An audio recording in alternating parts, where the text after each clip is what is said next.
SUV का market गर्मा गर्म है। पिछले 12 महीने में लगभग 8 से 6 नई गाड़ियां भारतीय बाजार में लॉन्च हुई है। कुछ आई है जर्मन से, कुछ इंडियन से या कुछ कोरियन कार मेकर्स ने लॉन्च किया है। और इसी बढ़ते उभरते मार्केट में हम आज आपके लिए लेके आए हैं एक कस्टमर रिव्यू। एक जर्मन गाड़ी है और जिन्होंने खरीदा है वो नोएडा के रेजिडेंट हैं। प्रोफेशनली एक आईटी सॉल्यूशन आर्किटेक्ट हैं। बहुत रुचि भी रखते हैं गाड़ियों में, तो मजा आएगा। Sir welcome to our show. Thank you Nirvan. Sir आपके पास कौन सी गाड़ी है, वेरिएंट कौन सा है?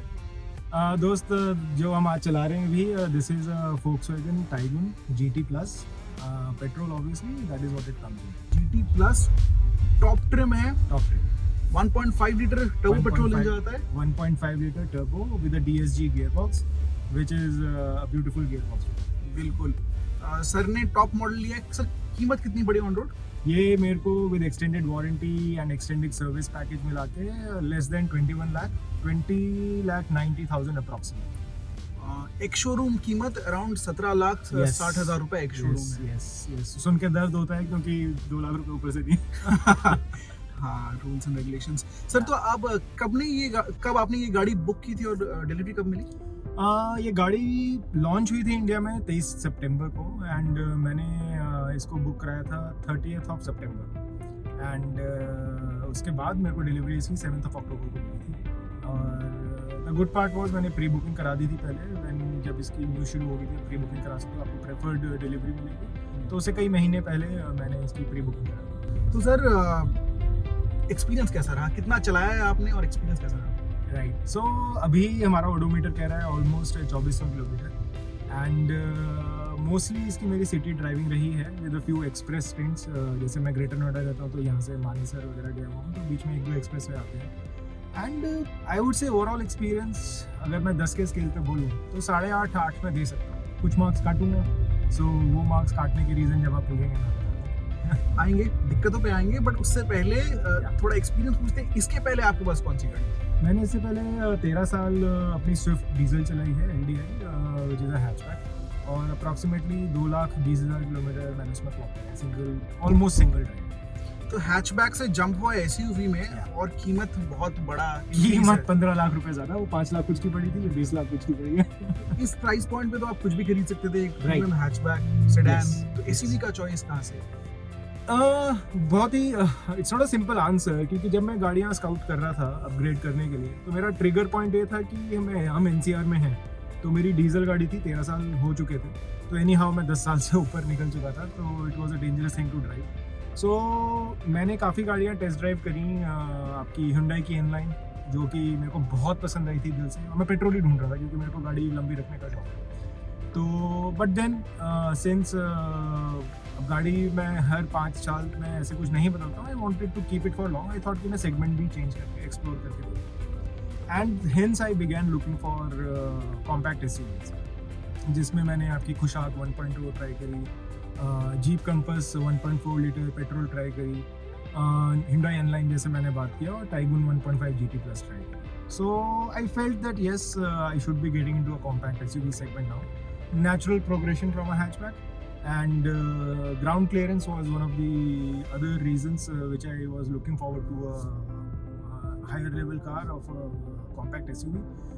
Swift में मेरे ख्याल से 165 mm की ग्राउंड क्लियरेंस है, इसमें मेरे को उससे 20 mm ज़्यादा मिल रही थी। सिटी में कोई प्रॉब्लम नहीं है, but when you go to places like Lansdowne या फिर आप रोहतांग वगैरह जाते हैं, सो देयर यू फील कि you could have done with a better vehicle with a higher ground clearance. So these were a few factors. बिल्कुल सर, वेल नोटेड। सर आपने Taigun खरीदी है, टाइगून के सिबलिंग के हिसाब से आप पकड़ सकते हैं स्कोडा की कुशाक भी आती है। तो कुशाक और टाइगून को जब आपने कंपेयर किया होगा, ज़रूर कंपेयर किया होगा लेने से पहले, तो क्यों आपका प्रेफरेंस टाइगून की तरफ रहा और कुशाक की तरफ नहीं? राइट, सो जब खुशाक आई थी एंड अगेन मैं नोएडा उनके शोरूम देखने गया था, so I like the vehicle, but somehow जिसे क्या कहते हैं हम अपनी भाषा में, गाड़ी हिट करती है आपको या something, you like it at the first instance, तो वो फील मेरे को नहीं आई थी। दो मुझे पता था कि जो टाइगुन आएगी खुशाक के बाद प्लेटफॉर्म सेम होगा, आपके डायनामिक सेम होंगे and the engine and even the build quality will be the same, क्योंकि सेम फैमिली ऑफ कार्स है। But I wanted to wait for it and जब मैंने टाइगुन को शोरूम में देखा विराज ऑटोमोबाइल्स नोएडा में, फर्स्ट स्ट्राइक में I began liking it. I have always been a huge fan of the straight line design concept जो Volkswagen के रहे हैं। इनफैक्ट लोग कहेंगे पुरानी बातें कर रहे हो, बट जो पोलो है, जो अभी एग्जिस्टिंग पोलो इंडिया में है, I seriously like the looks of that car also very much. So that was the primary striking difference between Kushaq and Volkswagen. बहुत सब्जेक्टिव है, कई लोगों को खुशाक की लाइन्स एंड डिज़ाइन ज़्यादा अपील करती हैं, बट मुझे ये टाइगुन की ज़्यादा अपील करती है। Both of the dashboard layout as well as the outside the straight line, and specifically पीछे जो इसकी boot lights हैं, जो tail lights हैं, they are those infinity lights, single light stand out. That was really cool. It was not like a cheap looking thing. It was really, it is LED. Exactly. So I fell in love with all this. Exactly. Both these cars reference लिए बता दूं कि same engine options transmission के साथ आती है, same platform MQB0IN platform पे based है। सर आगे बढ़ते हैं। Yep. इस सेगमेंट में और भी कई सारी पॉपुलर कार्स हैं। Yes. Kia Seltos, Creta. Yep. तो उनको आपने कंसिडर किया या नहीं, क्योंकि उनमें diesel, turbo petrol, naturally aspirated petrol बहुत ज्यादा वैरायटी मिल जाता है। Yes, absolutely. And in fact, Kia Seltos was also almost at the level where I was inclined कि मेरे को वो ले लेनी चाहिए। इनफैक्ट जब मैं टाइगुन देखने गया था नोएडा, तो नोएडा पूरे क्लस्टर में सारे शोरूम्स हैं, तो मैं किया के शोरूम भी गया। उनकी सेल्टॉस की एक नई मैट फिनिश आई है, which is very beautiful looking, with very sporty nature and all those thing. The only thing that put me off was the long wait time. We know अभी हमारे ग्लोबली चिप शॉर्टेज चल रही है। कितना wait time चल रहा है Creta Seltos? Creta का जब अक्टूबर में जो मेरे को बोला गया था 6 महीने तो हम मान के चलो। Now the best could have been 4 महीने, अगर बहुत पीछे पड़ जाते। Worst could have been anything above 6 months। तो दैट वाज द रीजन कि क्रेटा का भी सेम था। So Creta and Seltos again both same family of cars, but they had a very huge wait time and so मैं इतना wait करने के मूड में था नहीं। And somehow behind in my mind I was always like I said, मैं Volkswagen की स्ट्रेट लाइन्स का काफ़ी फैन था, तो आई वॉन्टेड टू सी कि how does this look to me. तो उन गाड़ियों पे जब पता लगा कि वेट टाइम है, गाड़ी अच्छी लग रही थी, बट जब मैं शोरूम में जाके इसको देखा तो I simply love at first sight था। But again it was not just a blind decision. So थोड़ी फिर R&D करी, रेकी करी और गाड़ियाँ टेस्ट ड्राइव करी। सर 20 लाख रुपए के ऊपर आपने खर्च किए हैं, तो इस प्राइस पॉइंट में आपको इससे बड़ी गाड़ी मिल जाती है, हिक्टर प्लस या मतलब अल्काज़ार, या आपको यहाँ पे सफारी जैसी गाड़ियाँ मिल जाती। आपने क्यों उनको कंसिडर नहीं किया? I go car by car. So Safari की हम बात करते हैं, विच इज़ जो न्यू सफारी है, that is like the elongated Harrier, right. एक चीज़ तो I really did not want to go into the full SUV mode. मेरे लिए I don't have that need, means I don't have a big family कि मेरे को 7-8 लोग बैठाने हैं, या फिर I don't have that much luggage need कि मेरे को इतनी बड़ी गाड़ी चाहिए। With a bigger car obviously does come your maintenance cost and you have to pay more tax and all that. The other thing was Tata, in my opinion, though they have refined a lot now, they are yet to get to that level of refinement which a Korean or a German vehicle offers, or even a Japanese for that matter of fact. So Tata की तरफ मेरा इससे रुझान नहीं था। दो let me suggest कि Harrier मैंने डीजल चलाई हुई है यहाँ से Lansdowne पहाड़ों में and all. I'm a huge fan of that car, Tata Harrier. If it was in petrol, मैं शायद उसको consider ज़रूर। और Alcazar भी the reason was again it is a bigger vehicle. I really was not feeling the need for it. And when I compared the build quality between a Volkswagen and any Korean, Volkswagen wins hands down. अच्छा, तो ये तो था sir के preference. Sir लौट के आते हैं आपके टाइगुन की ओर। कितना ड्राइव किया और माइलेज कैसा आपको मिलता है औसतन में? कैसी ड्राइविंग रहती है, सिटी ड्राइविंग, हाईवे ड्राइविंग, तो वो बताइए। ये गाड़ी मेरी 2400 किलोमीटर चल चुकी है अभी तक, एंड मेरी अभी ड्राइविंग मोस्टली सिटी ही रही है। And when I talk about city, I won't say bumper to bumper, but snail pace. So for example अभी जैसे हम इसमें जो इसके स्पेक्स देख रहे हैं मेरे ड्राइवर डैशबोर्ड में, इस फ्यूल टैंक में मेरी एवरेज स्पीड है 37 किलोमीटर पर आवर, जो कि 240 किलोमीटर में इस टैंक में चल रही है। and the average it is giving in that is 14.1 kilometers per liter. And this has been tested. जो गाड़ी के ओडोमीटर में स्पेक्स आ रहे हैं, मैंने टैंक टू टैंक भी चेक किया है, टैंक टू टैंक मेथड से. It is very much approximate. So my approximation is कि in city it can give you anything between 14 to 15 kilometer per liter. Obviously you have to drive it in a behaved way. When I say behave, not like in test conditions, but फिर भी मतलब ये नहीं कि आप accelerator दबा रहे हो पूरा.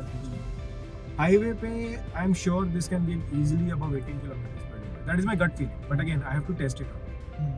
One good thing about this car, Anirban, is कि there is a 2-cylinder mode. If you look at it right now, look at on the left hand side, the mileage it is showing right now. Right now at this speed, which is we are driving at very minuscule 35-40 kilometre की speed पे चला रहे हैं, गाड़ी कह रही है कि अगर हम इसी स्पीड पे कांस्टेंट चलते रहें, ये 30 किलोमीटर पर लीटर की इकॉनमी मिलेगी. फ्लक्चुएट हो रहा है because there is a 2-cylinder mode. Yes, जिसको कहते हैं active cylinder technology. Volkswagen Skoda की गाड़ियों में मिल जाएगा देखने को. बहुत खुशाक एंड एब्सोल्युटली मिलता है. काफी हैंडी है ये फीचर. हाँ. Sir, and the good part is it does not make you feel कि मैं गाड़ी में 4 सिलेंडर है कि मैं 2 सिलेंडर पे चली गई. बिल्कुल कुछ नहीं पता लगता. So which is the good. Sir, अब कैसा एक्सपीरियंस रहा है in terms of after sales? Service में बहुत दिक्कत हो जाती है कभी कभार गाड़ी लेने के बाद. Absolutely I know. तो कोई दिक्कत आपने फेस की है? एनी एक्सीडेंट या any problem you have faced with the car? No, definitely, it's a very good question. So, in fact, मैं इसका आंसर ऐसे दूंगा कि जब मैं Volkswagen की तरफ रुझान बना रहा था, तो मेरी स्विफ्ट के जो मैकेनिक हैं, it is a local mechanic in greater Noida, तो उसने कहा सर कोई सी भी गाड़ी ले लो, Volkswagen मत लेना. एंड मैंने कहा अच्छा क्यों? कहता सर रुला देंगे आपको. मतलब these were his words. But again then that was a mechanic's opinion. मैंने कुछ ओनर्स से बात करी जो Volkswagen के ओनर्स हैं, वेंटो वगैरह की, तो उन्होंने बोला कि यार नहीं, if you treat the vehicle well and if you understand the car, your service cost and the service itself should not be a huge problem. चलो that was theory. Coming back to मेरे के experience रहे, तो इसका 1000 kilometre पे जो inspection होता है, it was done very well. Inspection में कुछ खास नहीं, आपका सिर्फ oil levels and tyre pressure और बाकी डायनामिक्स देखे जाते हैं, वॉश की जाती है. कमिंग टू अदर थिंग्स, हाँ मुझसे एक बड़ी ही बेवकूफ़ी भरे स्टाइल में इस गाड़ी का छोटा सा एक्सीडेंट हुआ है. मैं पार्किंग में जल्दी में था एंड मैंने गलती से इसका न्यूट्रल भी नहीं डाला और हैंड ब्रेक भी डाउन था, और मैं गाड़ी को पार्क करके निकल पड़ा. गाड़ी वॉज बीपिंग टू सजेस्ट कि I have to pay attention to these things, but मैं बहुत जल्दी मिला. गाड़ी हल्की सी स्लाइड हुई, एक साइड पिलर में लग गई. इसके क्लैडिंग्स हैं थैंकफुली गाड़ी के चारों तरफ प्लास्टिक के, सो उन पे इम्पैक्ट आया. इतना इम्पैक्ट आया कि वो क्लैडिंग उखड़ के हाथ में आने लग गई थी और बहुत डर्टी लुकिंग था. सो आई थॉट कि मैं इसको इंश्योरेंस में क्लेम करूँगा, बट देन आई आस्क्ड कि प्राइस क्या है.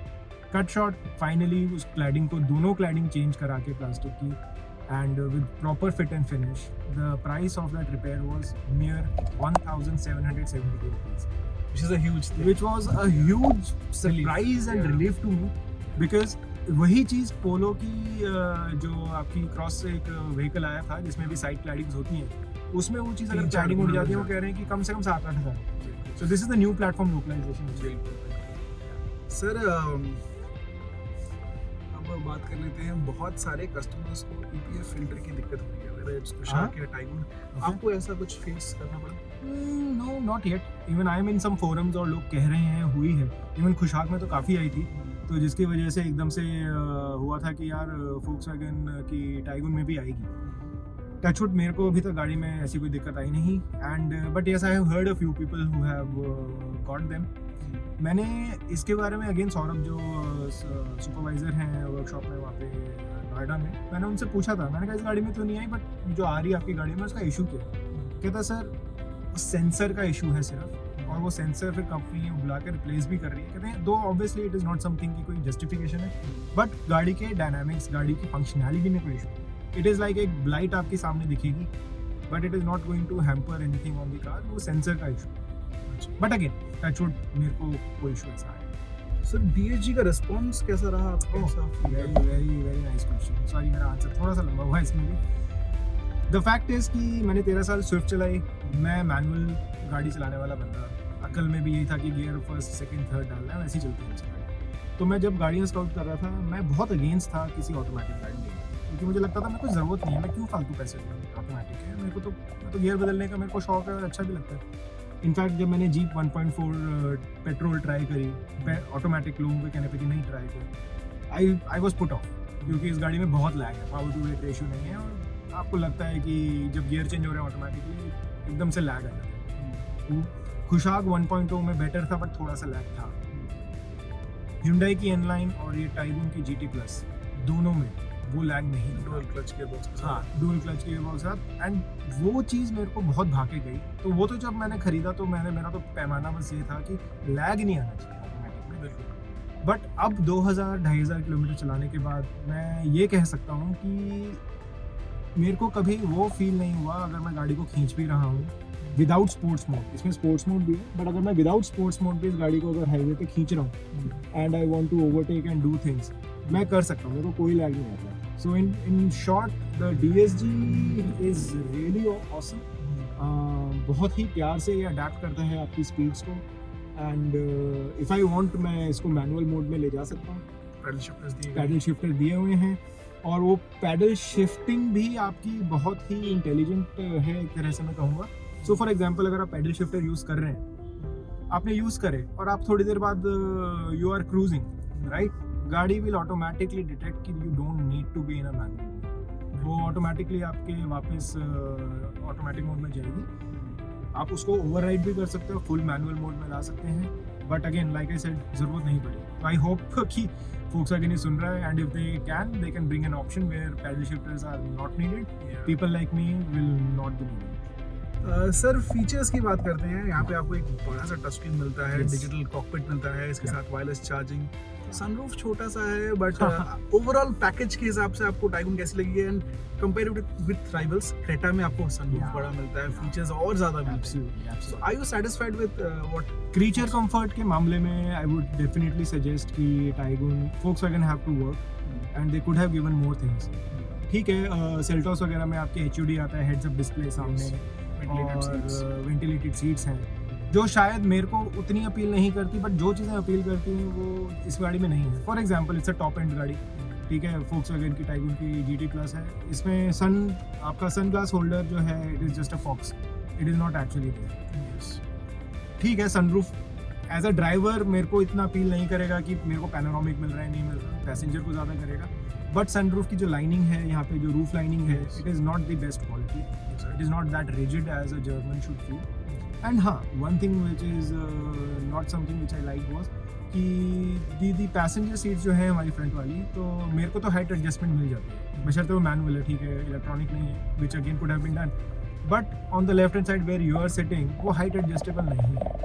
And people at home, elders हैं या कुछ फ्रेंड्स हैं, हर किसी को ये लगता है कि मैं थोड़ा सा केव्ड इन बैठा हूँ, I am not getting the visibility on the road as it should. मैं तो हाइट ऊंची कर लेता हूँ, बट ये कुछ चीज़ें हैं which they could have done better. और टायर मॉनिटरिंग सिस्टम जो है, tyre pressure monitoring system, it is exactly that, it is a pressure monitoring system, it is not a gauge. ये आपको उसमें कितना PSI नहीं बताता, आपको हवा भरा के उसे कहना पड़ता है कि okay it is now calibrated to what we wanted it to, वो डिविएशन डिटेक्ट कर लेगा, but it is not going to tell you कि कितना PSI कम हो गया, which takes time to adapt and manual पढ़ना पड़ता है उसका, but yeah, so these are a few things, but yeah, the good part is the build quality. So I think that is what I have loved about this car most. Build drive and drive experience have been very good. In fact, expressway पे मेरे को sadist pleasure तब आता है जब हमारे Noida greater Noida expressway पे there are few patches which are very bad. सो गाड़ियाँ ब्रेक लगाती हैं उस पर और मैं साइड से बिल्कुल आराम से उस पर मक्खन की तरह निकलता हूँ। ठीक है, ऑब्वियसली गाड़ी है, थोड़ा सा इसको लगता होगा, बट मेरे को रुकने की ज़रूरत नहीं, and that is a very beautiful feeling. Thank you so much sir. Last question पे आऊँगा। श्योर। $1 million या 20 लाख वाला क्वेश्चन, आर यू सेटिस्फाइड? और क्या आप टाइगून जैसी गाड़ी को अपने दोस्तों में या फैमिली को या किसी XYZ को, स्ट्रेंजर को सजेस्ट करेंगे या नहीं? Very good question. And if somebody is like me who wants to drive only, mostly, right, who is not going to be a passenger mostly, but who loves to drive, then I would say yes, this is a car to have. This is a vehicle to really look forward to. But if the person is really looking forward to more creature comforts, like अरे मेरे घर वालों को तो sunroof ज़्यादा अच्छा लगेगा, panoramic, पीछे लोग हों तो उन्हें दिखे, and ventilated seats can be some good thing in hot summers, so they may not get that much appeal. But if it's more of a driver's car, And it's a more diesel. And no diesel, yes, Yes. but again, the point is कि if somebody is going to keep a car for 5 to 10 years and they know they are going to change it, तो diesel option हो तो अच्छा है, it will give that thing. But in NCR हमारा वो rule आ चुका है 10 साल का. And I am a keeper. Swift मेरी 13 साल चली, अभी भी है, कभी कभी निकालता हूँ लोकली उसको. And I'm going to keep this vehicle for a long time also. So for people who want to prefer a long time vehicle, build quality चाहिए, Volkswagen Tiguan is it.